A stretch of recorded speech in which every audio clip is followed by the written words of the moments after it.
For 12 years, Cross the Nations have been travelling the globe, carrying a cross and a message of love and hope. They've seen God do the impossible and change the lives of countless people.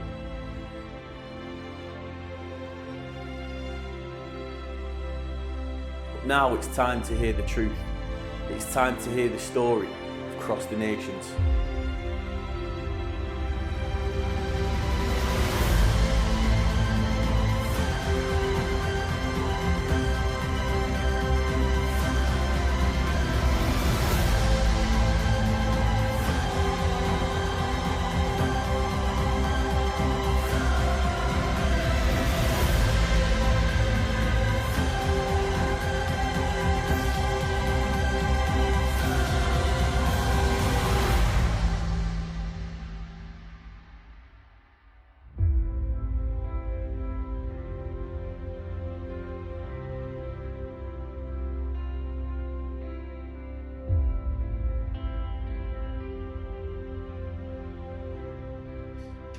I said last week that I really believe that you're a ministry that goes after the one, and I said that, you know, as you're walking along those back roads, no one else would be there. You'll bump into people that no one might never have met because you know they're not in the big cities and stuff like that. So while you are a ministry that goes after the one, and you're in the highways, the byways, I know that there's also times where it isn't just the one, and you have had multiple people saved at the same time. You've been involved in gatherings and stuff like that. And I wondered if you could just tell us some of those stories today where you've been a part of multiple people getting saved at once.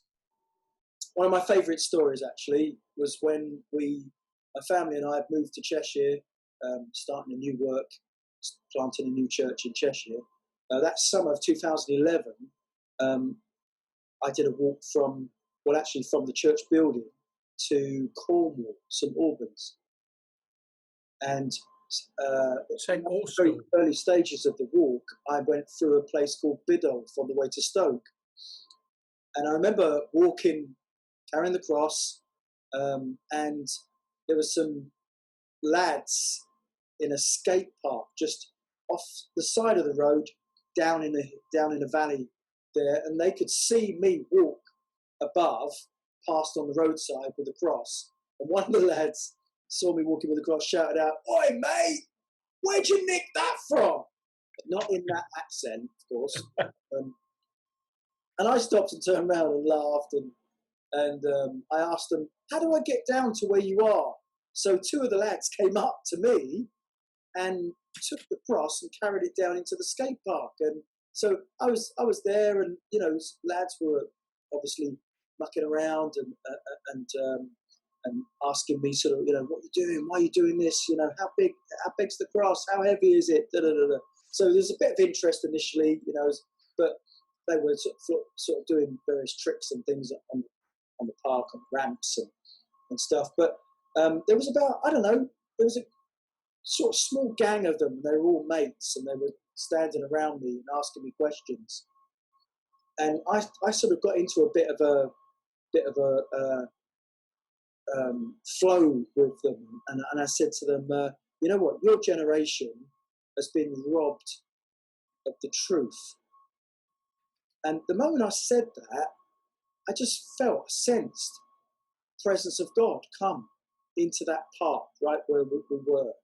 And you know, like when you've got young lads standing around in a playground or somewhere like that, on the football pitch or whatever, you know, they're not going to hang around for very long. They might come, ask you a question, then run off again and be distracted, because they were about 14 years old, you know. So they're not going to sort of stand there forever and just listen to you talk. But I sensed God's presence come into that place. And there was 8 boys that stood round me and listened to everything I was saying. So after I'd said to them, you know, you've been robbed of the truth, I then told them what the truth was. I shared the gospel with all of them, and they listened, and they never moved. It was like their feet were glued to the ground. Wow. And when I sort of finished sharing the gospel, it was clear that the Spirit of God was moving on them and in them. So I gave an opportunity for them to, if they wanted to hand their lives over to God. and to invite Jesus to come into their hearts. And right there, they all individually together said, we want this. Wow. And you know, like when you're in a situation like that, you think afterwards you kind of pinch yourself. Did that happen? But it did, and they invited Jesus into their lives. And just before I left, as I was taking the cross out of the park, one of them said to me, would it be possible if we can write our names on the cross? Now, I don't sort of paint anything on it, stick anything on it, write anything on it. It's just not, I'm not just not into that kind of thing. But it just felt right in the moment to say yes. And so one of them had a pencil, knife, and they etched their names into the cross, almost making what they'd just done like a legal document, signing the cross with their names. And I've still got their names etched into the cross even now. And every now and again, I sort of take a pencil and I deepen the groove, go over the names on the cross so that I never forget them. Yeah. I don't think I'll ever forget that moment. It was so precious and so real. And I said to them, are you here all the time? Are you here? Because it was obviously the beginning of the summer holidays. And they said, yeah, we pretty much come over every day. So I made a phone call to a church that's in the area, Pentecostal church, to get in touch with the youth leader to go along there and make contact with them and take some Bibles along to them. And that was the plan. But that was amazing. I remember walking up the road thinking, wow. I remember messaging Sarah, my wife, saying, 8 teenage lads have just given their lives to Jesus. She said, what? I said, yeah. And then I told her the story. But it really was amazing because, I've done youth work for many years.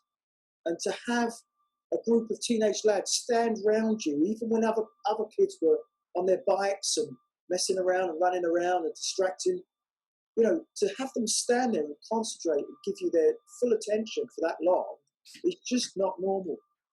And that's why I know that it was a God moment, Yeah.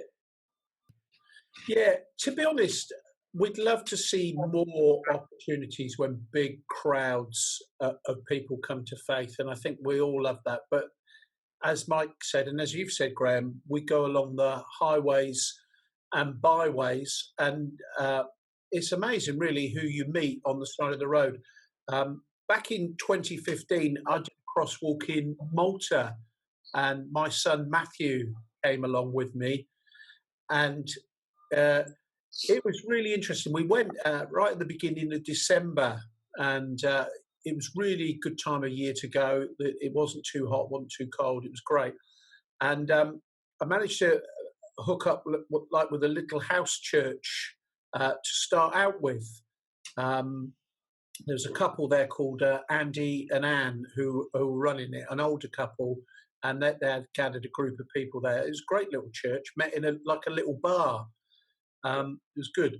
So anyway, we started walking, I think it was on a Saturday, and we walked into a town which would have been on the west coast of Malta called Scala. And this was like day one of the crosswalk, and we're walking along, and my lad was all keen. So he actually carried the cross, which I loved because it made my life a lot easier.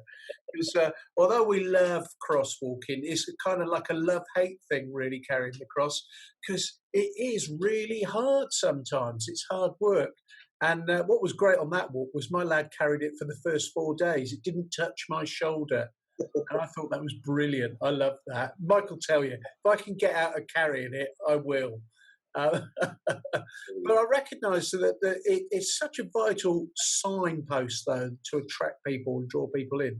Anyway, so we come to this town called Scala, and I had a woman walking with us called Margaret, who was an evangelist in her own right, local woman, because although they speak English on Malta, they have got their own language as well, Maltese.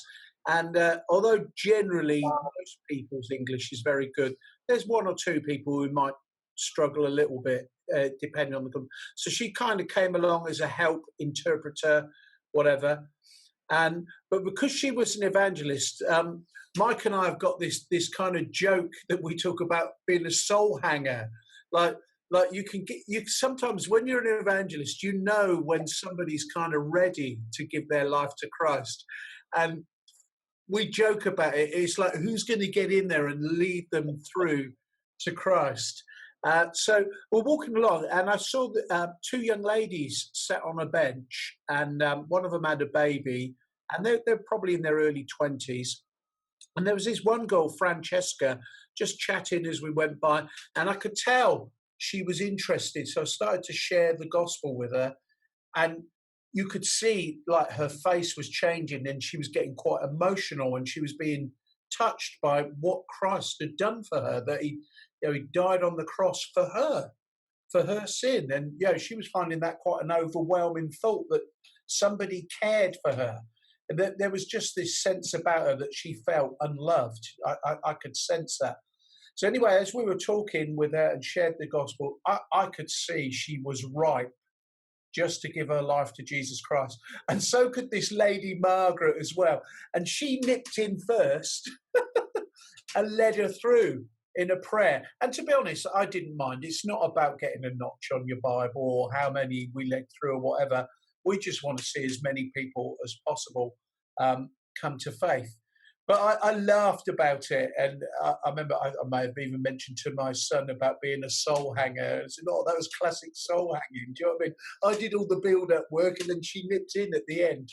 But it was great, and it was really encouraging, because we're talking. We'd only been walking perhaps an hour and a half, and we barely got going. It wasn't even lunchtime.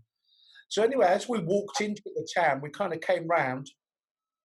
I guess we walked in a kind of a U shape and then back down again. We just found that people were so open to the gospel. It was amazing. And that day, as we walked round, I remember we met a group of people by some fishing boats, chatted to them, and 3 people gave their lives to the Lord. We walked up to the top of a hill. 2 ladies there saw me, and it was almost a repeat of what happened to me in Spain. They said, "You're mocking the cross." I thought, oh no, here we go again. I hope they don't throw stones at me or whatever. But we turned it round, and actually, as we were chatting with them and prayed with them, we prayed a lot for people healing on that trip.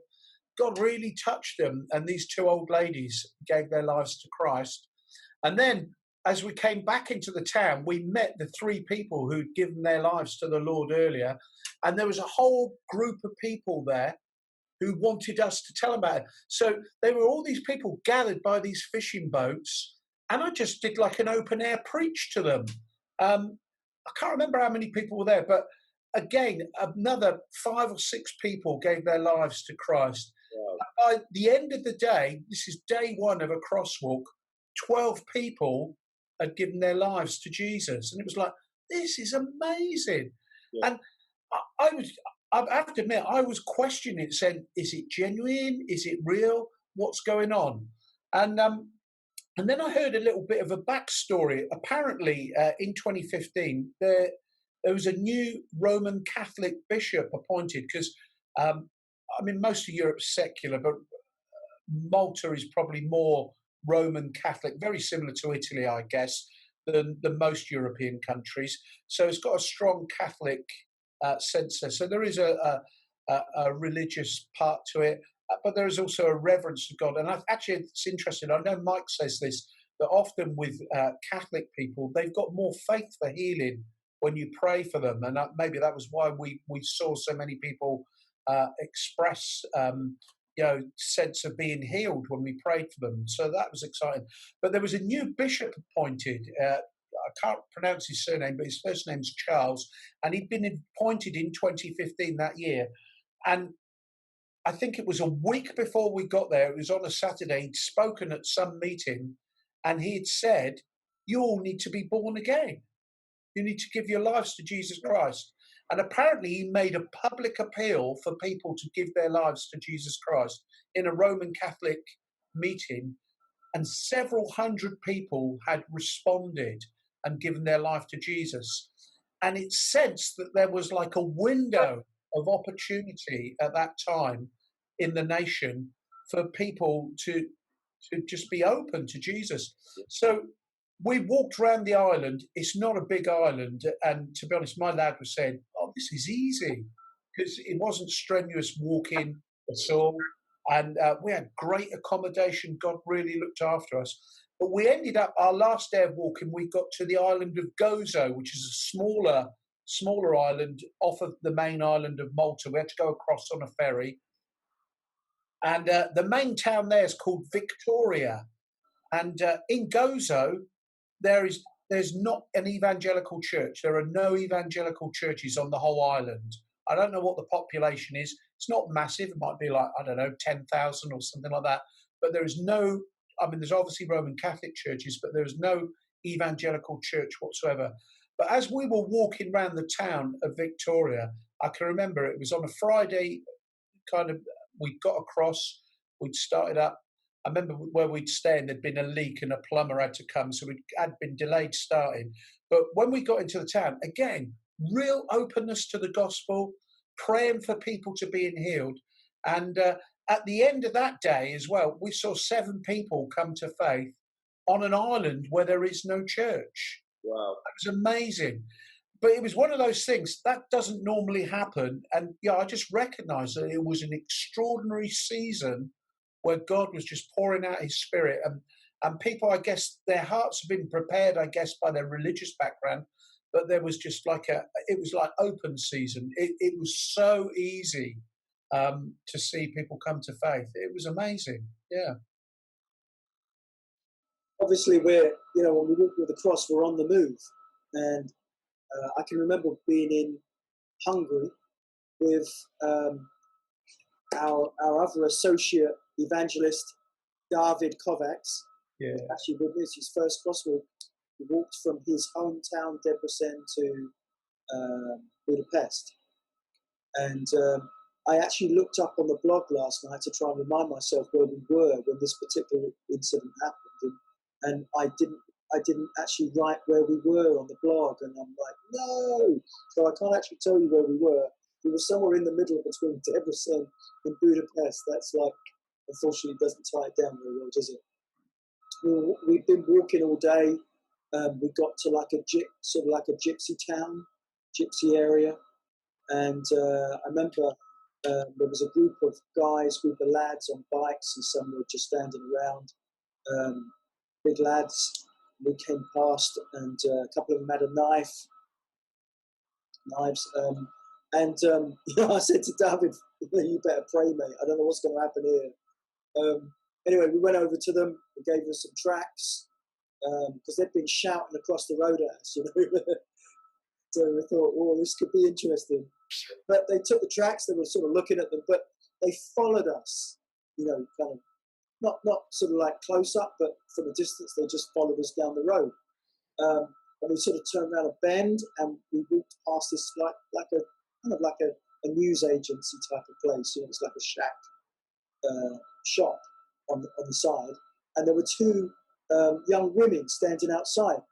And as I came past, I slowed right down, sort of looking over to them. And one of the young women that saw me with the cross just kind of burst out crying. So I gave the cross to David, went over to see her, and her friend could speak a bit of English, so she interpreted. It's super handy.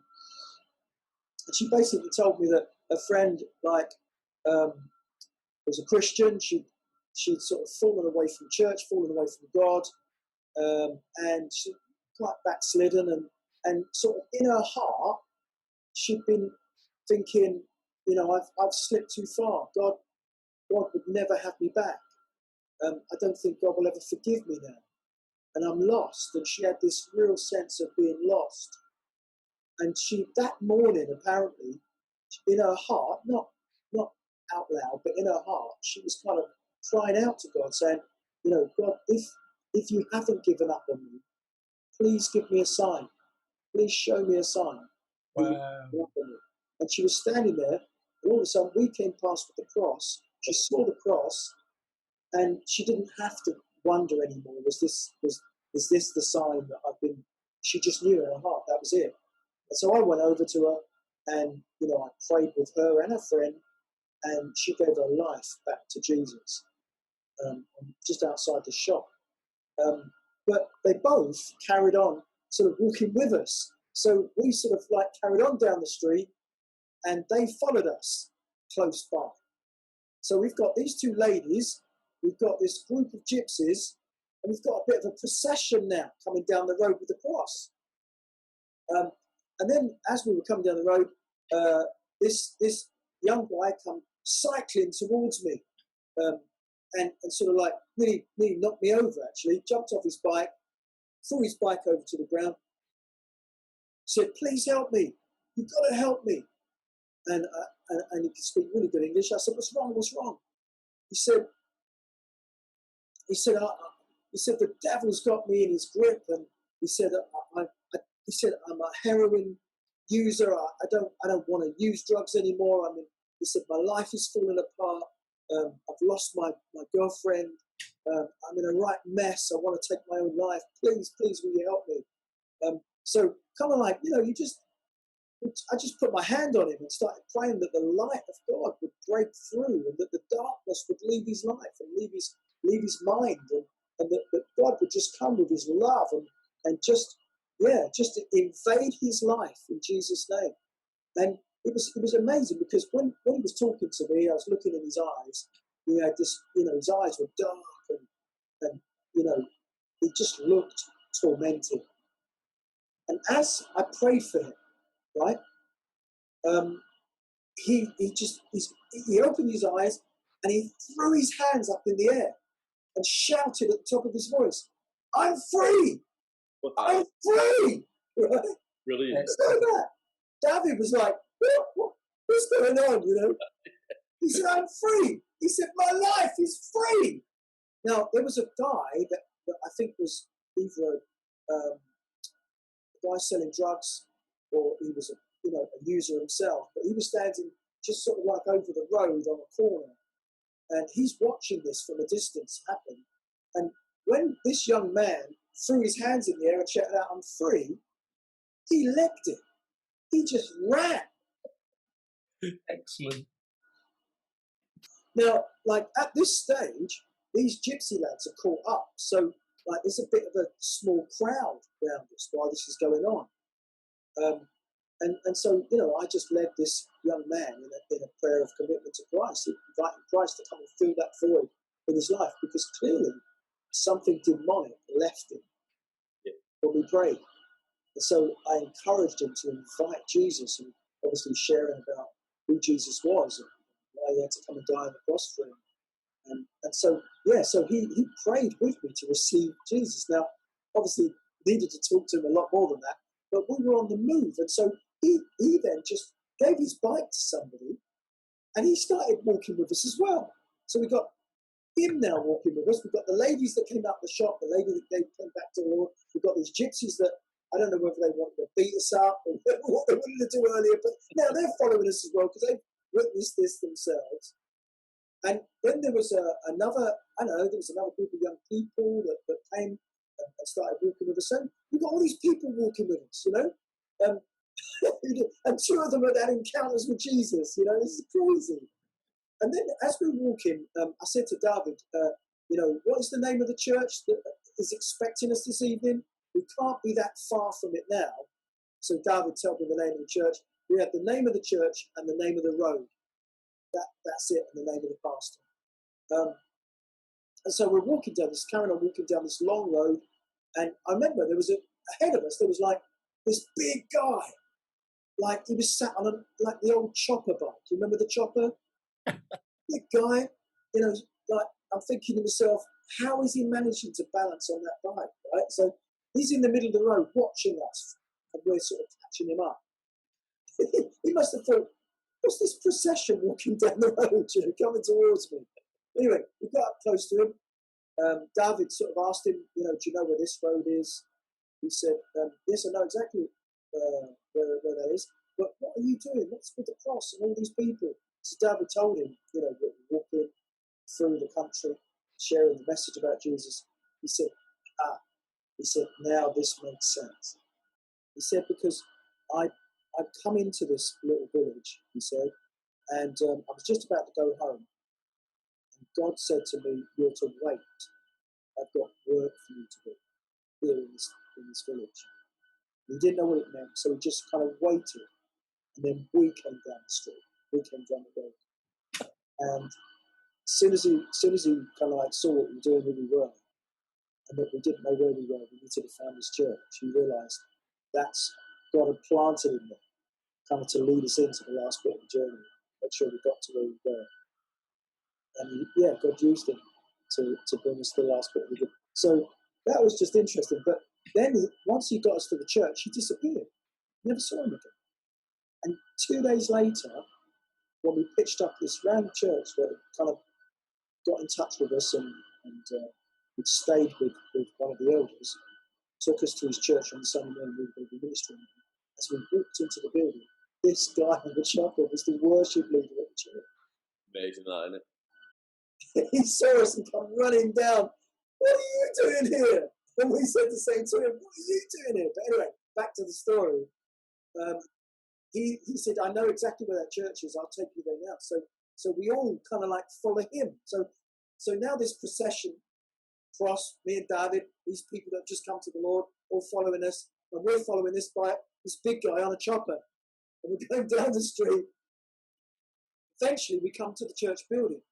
And the pastor comes in. And he says, are you Mike Vickers? I said, yeah.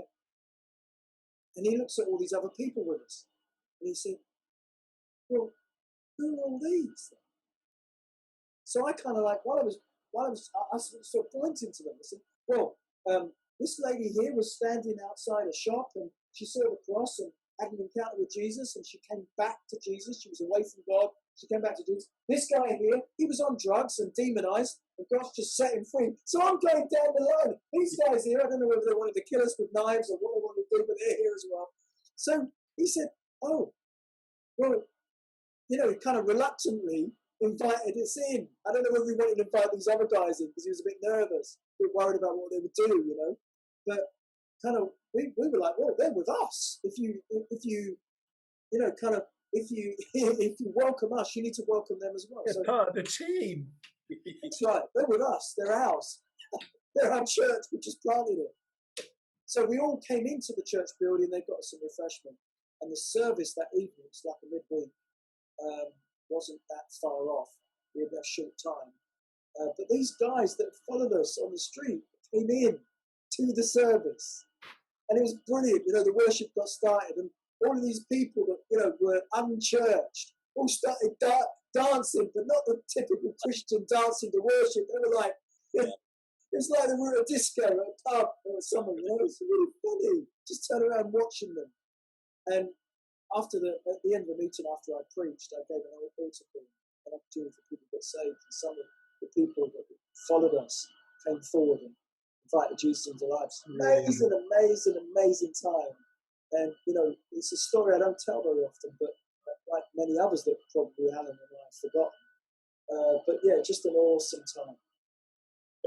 It's brilliant that you can meet the one highways and byways, but you've also got these times when people are saved and encounter Jesus at once.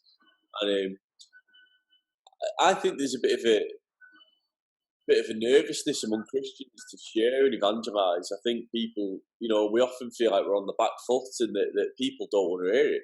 People don't want to hear this message of Jesus Christ. They don't want to hear the message of the cross. So that I think that often makes Christians feel like, reluctant to share the faith. What's your experience of that? What would you say to those people? Do you feel like that's the case, that people don't want to hear it? Or do you feel that it's something else? In my experience, I mean, Mike can answer for himself, but I think we probably agree, is I generally find that people are not anti-Jesus, generally. They may be anti-religion, or they may be they can't quite define quite what it is they're anti. hypocrisy, whatever, but they're not anti-Jesus. And,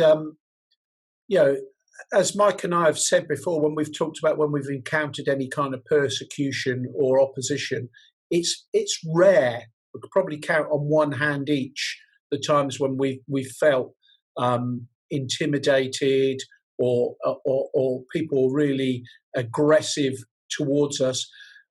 I found generally people are open and are happy to hear about Jesus.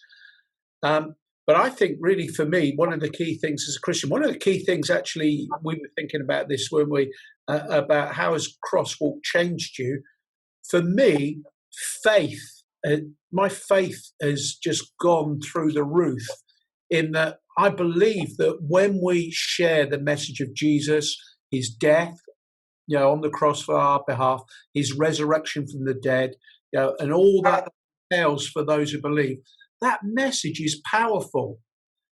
It's like a seed sown, and it will bear fruit. And sometimes, that if seed's already been sown, we just come along and reap.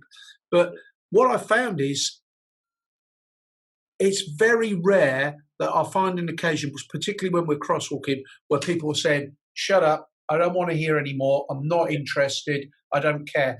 Even people who would say, "Oh, I'm an atheist," or whatever, they've said, they've told me what they believe. And I think part of evangelism is you've got to be able to listen. And sometimes you have to keep your mouth shut and just listen and let people say what they got to say, even if it's a load of nonsense. Just let them say it. And then often they say, "And what do you think?" And you think, okay, you've asked me now. You've given me the opportunity. I am going to tell you what Jesus means to me. And you can share, obviously, the thing, but people can't argue with the stories. People can't argue with the testimonies of the way that God's looked after us, the way that God's worked in people's lives. As we've talked over the weeks and weeks and weeks, there are so many coincidences, that it's too many. It has to be a higher force at work. And I think even the most ardent atheist would have to say, "Well, look, I don't believe in God, but there's something in this, and I can't explain it." Yeah. I would also say that it's a strategy of the enemy to shut the church up, to get us all to think that nobody wants to hear it. It's the same as inviting anybody. We don't invite people because we're convinced they're going to say no. Yeah. And of course, that's not the truth. That's an intimidation of the enemy to get us not to even bother going there, and to not to talk about Jesus. Listen, we're forever walking on eggshells around people because we don't want to upset somebody, or we don't want to offend them or embarrass them, so we don't go there. But you know what? We need to go there. We need to bring that upset in people's lives, if you like, or that shock in people's lives, to shock them out of what they're in, because if you don't want to upset them now, they're going to be upset one day if they die without Christ. Yeah. It's not true that people don't hear. I think people have got stress, they've got issues, they've got anxieties and worries and fears and all sorts of things going on in their lives, and everybody's looking for a way out. Everybody's looking for a solution. Everybody's looking for some kind of salvation. So I think it's a strategy to silence us and us to speak about the most important thing. Yeah, I think about all the people that wouldn't have heard the gospel or wouldn't have heard good news if you guys hadn't been obedient to the call of God on your lives. And I think obedience is so important, telling this world the truth. Because if we don't go, who else will?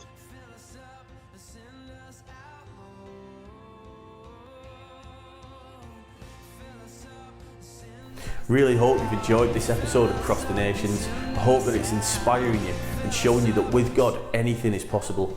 If you've ever met Mike and Alan along the way and you've got a story, we'd love to hear it. So please get in touch at hello@crossthenations.com. Thanks for watching.